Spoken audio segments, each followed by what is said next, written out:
There are battles raging all across the United States between the Republican National Committee and the various state election officials.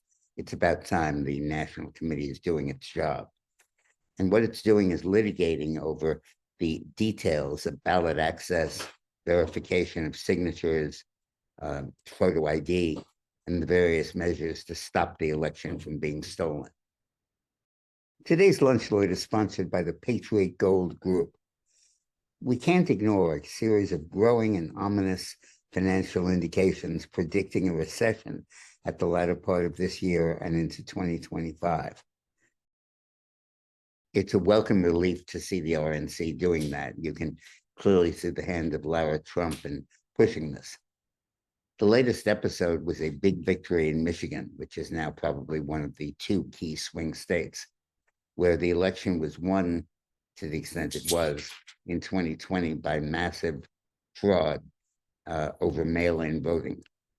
And the fraud was stemmed because the Secretary of State, Joycelyn Benson, a way over radical communist, said that all inspectors have to presume the validity of mail-in ballots.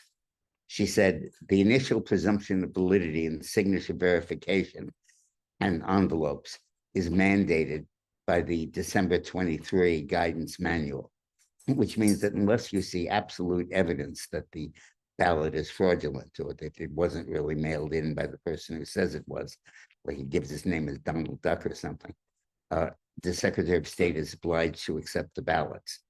And under this loophole, hundreds and thousands, if not millions of ballots were accepted in 2020, giving Biden more than enough for his margin of victory in Michigan. Now a suit by the Republican Party has led to a Michigan judge ruling that the guidance that Joycelyn Elders was offering is unconstitutional and, quote, incompatible with the laws of Michigan. The RNC chairman, Michael Whatley, said this RNC legal victory confirms the importance of mail ballot safeguards in Michigan's Constitution. The Secretary of State's covert attempts to sidestep these rules were rightfully rejected by the court, exposing that her attacks on election integrity have no substance. What's going on is Joycelyn Elders and the other ultra-radical secretaries of state the Democrats put in power are all saying that the key issue is suppression of minority voters and that the legal requirements for mail-in and absentee voting are designed to suppress turnout of minorities. This is transparently absurd. They're designed to cover voter fraud and to create artificial majorities. And now the RNC is suing, and in Michigan, at least, one of the key swing states has won an important victory. Thanks for watching. Today's Lunch Lawyer is sponsored by the Patriot Gold Group. We can't ignore a series of growing and ominous financial indications predicting a recession at the latter part of this year and into 2025. Ray Dalio warns that gold is probably the best way to hedge against this. Who will win the election? Will it be secure? Will there be violence in the wake of it?